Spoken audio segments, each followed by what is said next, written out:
because I'm going to tell you what is about to happen. Good evening and welcome to Good News on Entertainment. I'm Carly Boyette. Tonight is really good news for Chosen fans as Season 5 is finally rolling out in theaters across the country. As promised, tonight I am bringing you some fun and interesting conversations I had with the cast as I once again got a chance to sit down with them ahead of the Season 5 premiere in Dallas, Texas. Now, something a little different with this season in particular.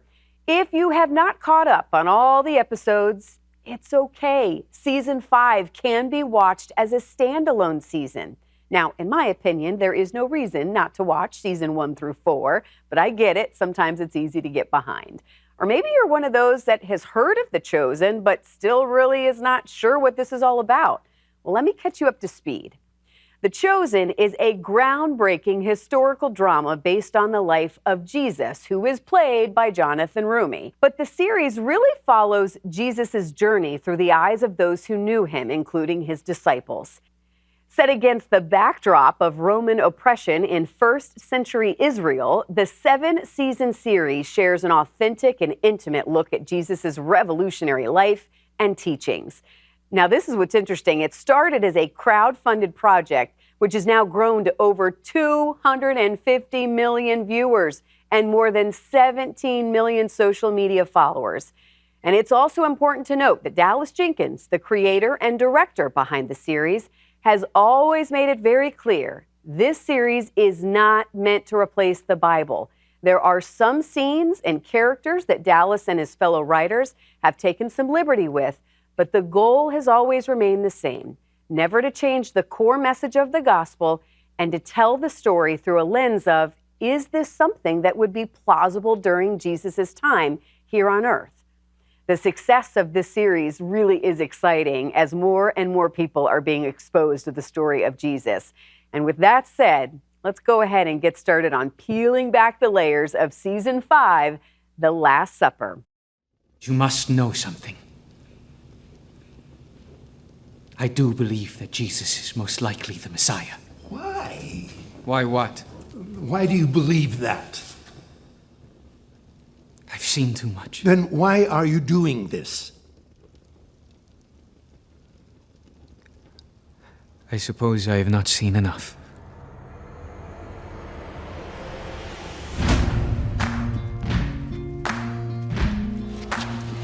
Oh, Jerusalem, Jerusalem.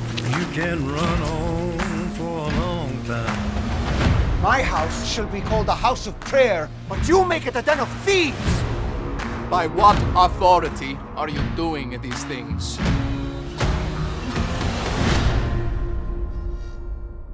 My own! Sooner or later, gotta cut you down. We have a problem. Jesus operates entirely outside our jurisdiction. Woe to you, scribes and Pharisees! Stop this at once! The world is changing, and Jesus offers a vision to redeem it. He's not the Messiah! Tell him that God's gonna cut you down. Declaring yourself a sovereign, Rome will descend on us all! Sooner or later, gotta cut you down. The Pharisees are plotting to arrest Jesus of Nazareth. Sooner or later, gotta cut you down. I want peace, just like you. If you go through with this, our alliance is over. Sooner or later, gotta cut you down. There is talk of a collaborator from within of his own followers. Go and tell that midnight rider. City's on edge. If you succeed, I'll be the one left to pick up the pieces. Go tell that long-tongued liar. I ask that you keep your distance from me in Jerusalem these next few days. Why? Sooner or later, gotta cut you down.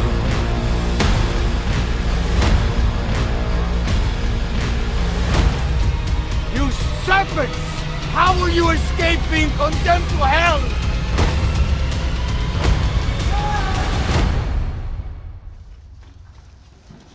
What have you done? Sooner or later, gotta cut you down. But kind of as an actor that's been in the series now for so long, obviously playing Jesus, Was that nice to get a change of pace? I mean, it's just so different. Oh, come on. I couldn't flip those tables fast enough. I cracked that whip, and I got trained on that whip by a whip master named Anthony DeLonges, who trained Harrison Ford and Michelle Pfeiffer in Catwoman, and so it was something like learning a new skill. Yeah. And it's like getting to express this righteous anger. You know, it's as an actor, you're filled with the big feelings, and so Jesus is always in control. Even when it seems like he's not in control, he knows exactly what he's doing. But the fact that he gets to express it through that medium, the art of table flipping, is something that was for me just a pure joy. It was so interesting just to hear the conversations that led up to that too. And there's even, there's just so many good moments of that. And there's even at one point when there's a woman that walks through where she's just trying almost to use it as a quick alleyway, to get to a market to do something. And I just, man, that's so much of what I think today our culture can become. There's so many parallels. It's just I think people are going to really connect with all of that, even as big as it is. Yeah, I don't think people have changed very much, and that's why the Bible is alive, and the Word is just as applicable today as it was in Jesus' day, as it was in Noah's day. So God is unchanging forever, and it seems like humans are as well. So maybe for a little while we're like, no, we're sorry, and then we're like, I don't know, was it really wrong what I just did? So we have to be taught and retaught the same lesson over and over again. But that's part of the story, and thankfully we have Christ as an atonement for our own stupidity. So, man, just thank you so much, and I know you're going to be heading into more filming here soon in just a few weeks, so we're going to be praying for you. We know this is going to be tough, but we know the end goal. Yeah. This was the first time I ever had this, albeit fleeting thought, that I don't want to do this. I've never had that thought before until season 6 started to become, an inevitable reality. And so, I'll take all the prayer I can get. All right. Thank you. This is my Father's word.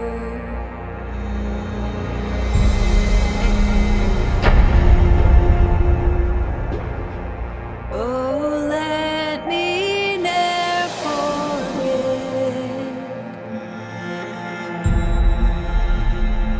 that though the wrong seems off so strong,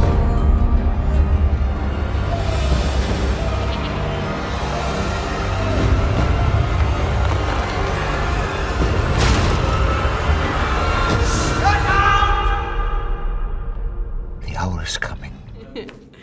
Well, I just wanted to share a quick story that I thought maybe you'd appreciate. So 2 weeks ago, I'm at NRB Christian Media Conference.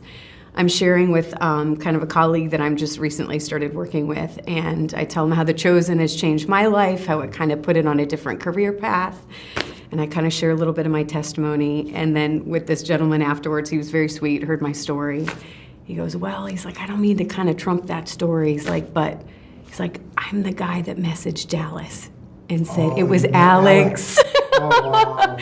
And awesome. He's like, yeah. I kind of know I can beat your story. But what's great about him, and for those just tuning in, he's the one that messaged you in the middle of the night, in the middle of kind of your defeat when you were ready to give it all up, and said, don't worry about feeding the it's just your job to supply. To feed the 5,000. 4 o'clock in the morning, while I'm trying to figure out why my failure happened and how I can keep it from happening again, he said, didn't even say hi.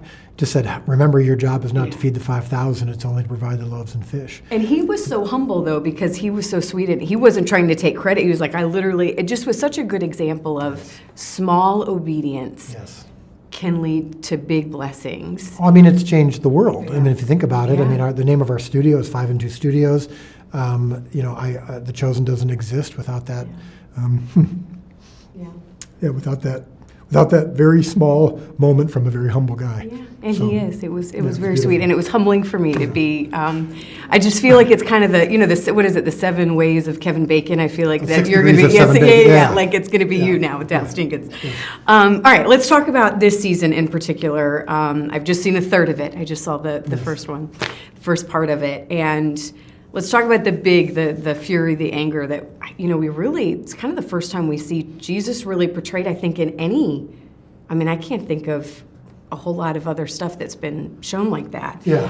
What I loved about it, though, is because it just gave, again, that word context that I bring up a lot, is just seeing what's happening outside of the temple and these conversations that are happening of the business side of the church.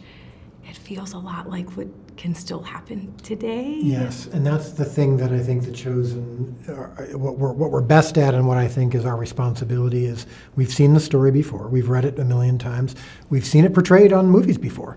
But what's at stake for the people involved? Maybe we get to know a little bit of the people who are actually running the tables that Jesus turns over. Maybe we'll get to see more of them in the future. You never know.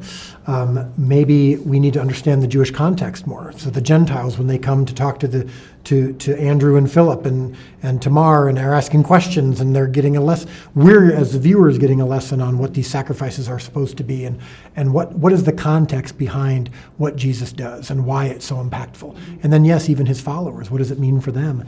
And then why is he so angry? Well, it's not just because he's ticked off that a temple is being bastardized and corrupted. It's his Father's house. This is personal for him, too, and I think that adds some weight to it. And speaking of that real quickly, too, I just love that you explained, I just assume this was you and the writers, of explaining what atonement is. Right. I feel like, it's brief, but it's simple enough and to the point where I don't know if churches, we talk, that's a big part of what the Old Testament is. Yes. Yes. And if you don't understand atonement, it makes it hard to understand what Jesus does. Well, that's especially true because it's easy to look at the marketplace and the sacrifices and go, this all just feels unnecessary and like it's business and whatnot. Well, yes, they had misused it, but the concept of sacrifice for your sins, the concept of there needs to be a penalty. God actually gave us a gift in not requiring that we die for this, but that we can sacrifice something else for it. As atonement is actually a beautiful picture of God saying, there is a way for you to achieve forgiveness, for you to receive forgiveness for your sins, both in our practice, but then now what ultimately happens later, the ultimate atonement. Do you have any idea what that was? I've never seen him do anything like that. Ever. Well, has anyone seen any physical aggression of any kind? I guess at the construction site. I remember one time he arm wrestled a man at lunch. That was all in good fun. He was laughing. Did he win? Nathaniel, we've all heard him shout before. Harsh, aggressive rebukes at the Kiva and the other Pharisees in Capernaum on the day that Rama. No, but that was all verbal. He didn't lift a finger. You're serious? He allowed violence to escalate all around him on account of his words and took no action to stop it. I think we should be very clear about something. He did not strike any person or animal in the market. Are you crazy? He overturned tables and inanimate objects. He did not whip the animals. He opened their pens, cracked his whip, and drove them out. Oh. I saw merchants and money changers get knocked to the ground by the stampeding animals and the tables flipping. But did he physically assault anyone? Does it matter? When the overall outcome is that people did get hurt. Who cares if a handful of people got bruised? The entire event was an assault on our nation's religious system of worship and sacrifice. That's no observation. He said as much, plainly. It was an assault on the wrong version of our system of worship and sacrifice. I think we can all trust him to know the difference. And if we're asked to make a statement, how can we defend both his behavior and words? Are you saying you wouldn't defend him? This week, there's a chance for the Messiah to unite all of our people. Everyone is listening to him, and he just made even more enemies. I'm saying I want to defend him, Z, but I don't know how. Look, I agree with Matthew and Philip. There is discernment in these actions. It is not out. Judas, it's about... This is dangerous. All right, let's talk season 5. We'll do ladies first. There's a really sweet moment, right kind of out of the chute, it's not a spoiler, where you and Mother Mary, Jesus is walking in on the donkey. It's the big, parade for him.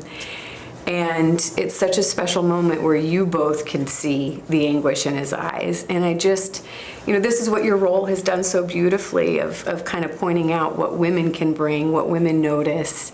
And that was such a special, I think, moment that's going to set the stage, I think, for even stuff later to come in season 5. What say you? Yeah, it's such a jubilant and joyful scene of everyone coming in and everyone singing and there is, this moment where Jesus stops and the Marys, Mother Mary and Magdalene, notice something is bothering him. And I think from there on out, that joyfulness is tinged with a fear, maybe, or sorrow. Mother Mary knows, I think, because she is his mother, she knows. But I think Magdalene is starting to really catch on that this is not going to be the joyful week that we expect it to be. However, it might end up being much more joyful than we could even imagine. Yeah. But at this moment, there's worry and an intuitive knowing that. I'm curious with you, Purse, if there's so much of throughout the series of you obviously, taking records and writing and kind of keeping track of everything.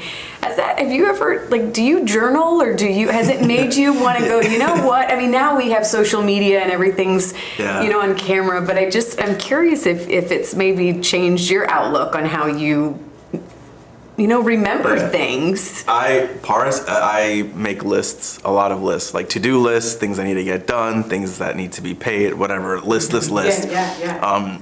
An old acting exercise was stream of consciousness, like writing as your character, writing a stream of thoughts and journaling in that way, which I did practice for a little bit, but not to play Matthew. When I was stepping into Matthew, I actually played Sudoku to become very focused. And in season 1, when we first shot the first half, I was kind of isolated from the rest of the cast because we never had scenes yet because I wasn't a disciple yet. So I was away when they were working. So I was just in my room doing Sudoku. So I'm getting into journaling now, but back then to get into Matthew was Sudoku puzzles. Oh, that's awesome. I used to do those. What are you guys going to remember as you look back? I feel like each season is going to be a little different as you guys grow together as a cast. And of course, we know what's coming and I know how difficult it's going to be. But as far as season 5, what do you think are some things that are going to stick out and you go, oh yeah, this is why that season in particular was special? A scene that I can't say anything about. It's so frustrating. That's not a good answer. I know. I'm just kidding. I know. There are. I feel like there's a turning point for Mary in this season that she's not willing to just sit around and wonder and sit around and maybe argue or try to make sense of it on her own. She goes out into the world to really do everything she can to help Jesus and to maybe stop this from happening. And so to me, that is such a massive departure from who she's been in the past. And, we've seen her triggered in all of these different moments in the previous seasons. And this season, she is sort of confronted with that same type of trigger, and her reaction to it is so different. And she's just like she's almost a different person this season because she's really so focused on Jesus instead of her past. Yeah. And that's this turning point for me. Yeah, I think for this season, Matthew not focused on himself, but focused on what's happening, what's in front of his eyes, trying to process things, because he's seeing Jesus in a way he's never seen him before, so it's new, and he's trying to make sense of it. And I think we all are. Right. Yeah. And the only way things can make sense for Matthew is by seeing facts. And so he's just trying to take it all in, but he's also writing everything. Yeah, yeah. Journaling everything. Not journaling, but, writing every detail. But, another thing that really stuck out with this season is that we had one of our castmates at the end of the Last Supper scene say, this is like the last time we'll all be together as disciples in the room. Aww. And it kind of hit that the end is near, not only for the show, but in terms of all of us. So it's just kind of hitting a lot, Yeah. Are you really never going back to the temple?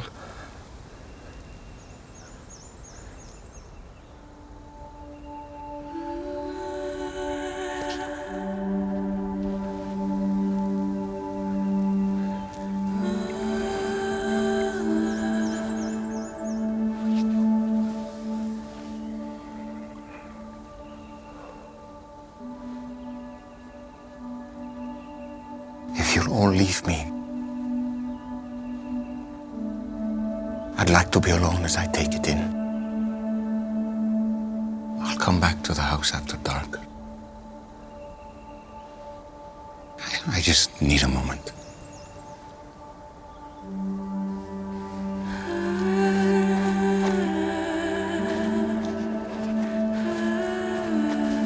This is part of a longer conversation, right?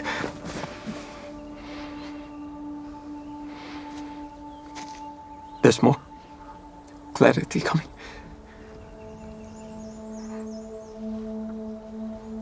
Let's give him some time, Andrew.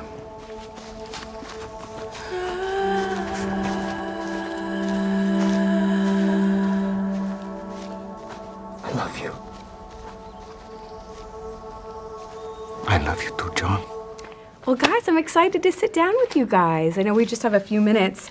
I guess let's start with the Last Supper, because obviously you guys are all there. So I do want to hear from each of you kind of what that moment was, what that was like filming that. That's a lot of weight, I'd imagine, in, kind of doing that scene. So I guess maybe take turns. I don't know who wants to start, but I'd love to get your perspective. Yeah. Surreal moment. Yeah, George was just saying, we did do that at night, and there was something a bit surreal. We weren't sure: are we actually there? Are we not there? The camera had very interesting movement, and the pace was very interesting. And sometimes you find yourself suddenly in a moment, one-on-one, talking with somebody over the table. And it really genuinely was as if, am I here or am I not here? What's happening? So that's a little bit how that whole week was, kind of like a dream. There's a sense when something happens in your life when either news is broken or when something happens that you go, oh, life will never be the same again. That moment that you experience and then have it be over the course of 6 days filming, that's what it felt like. Where we're all going okay, what does this mean for us and how will we recover what is going to be? It will be like before the Last Supper and then after. And so that was it's unusual to have that for so long, but that's what filming that. Was it a week? Was it a week to film? It was 6 days, so it was like 5 days, a little break, and then another day. And then we actually came back at 3 in the morning and shot some of it at one point. So we were singing. It's like a pickup shot. We were, singing. Yes. Yeah, there was a little pickup. And so again, you show up and you're like, it's 3 in the morning and here we go again. But that feeling of ooh, what does this mean? And it was that for that whole time. I think that obviously one of the strengths of the show is it puts us in the world so that you can understand the moment better. And you can understand the moment as it would have been if it was happening in front of you. And one thing that we did to prepare for the Last Supper was we all actually had a Passover meal as research. And so one thing that sometimes you can forget about this Last Supper was it was Passover. And I've never done that before. And so I think it's going to be fascinating for audiences to realize we're sitting down for Passover and they're going to learn something about Passover meal. Because, the Last Supper is always kind of considered the Last Supper, but it probably should be called the Last Passover, and drawing attention to what they're actually doing there. That was fascinating for me as an actor. There was a master of a house who planted a vineyard and put a fence around it and dug a wine press in it and built a tower and leased it to tenants. Then went into another country. Shalom, shalom. Shalom. When the season came to harvest the grapes, he sent a servant to collect the profits. But the tenants took him and beat him and sent him away empty-handed.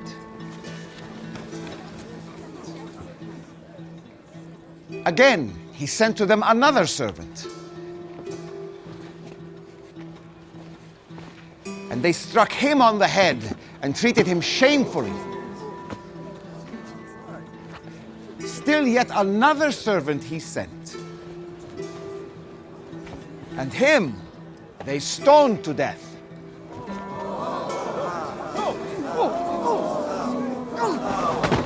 Oh, that looks painful.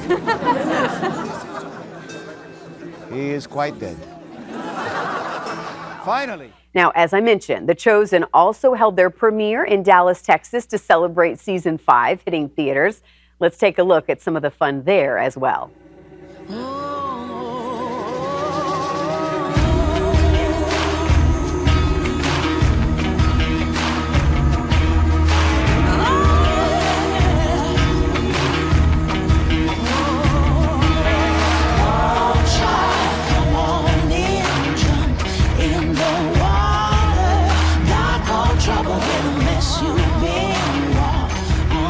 What I am most excited for fans to see in season 5, honestly, is one of the first moments. It's us walking into the city of Jerusalem. I feel like it's going to be really incredible. We felt the love of the fans that were there with us filming it. It's truly, it was momentous for us, so I hope it is for all of you as well. I mean, this is our home. This is a premiere. Sometimes we take the show on the road. Sometimes we go to LA or we've been to Atlanta. But to be home, this is a homecoming for us. We're at B&B Theaters, literally the best theater in Texas. We're in the place where we film the show, where I live, where some of our most passionate fans are. So doing a premiere like this of season 5 in our home is really special. Season 5 is so big. There's the triumphal entry, there's the turning over the tables in the temple, there's the Last Supper, there's the Judas betrayal. We have the biggest sets we've ever had, the biggest cameras we've ever used. And yet what I'm really excited about is that it's still got the Chosen spirit of intimacy, authenticity, and humanity that I think is going to bring these stories to life more than ever. I'm excited for them to see the Last Supper. I'm excited for them to see how yet again we have taken an angle, an approach, a perspective that's going to illuminate their favorite book, the greatest book ever written. The hour is coming. God is the ruler. Remember, thechosenlastsupper.com is where you can find all of the info on season 5. And then thechosen.tv is another great place to stay on top of everything. I'm Carly Boyette, and I look forward to seeing you next week right here on your Christian Television Network.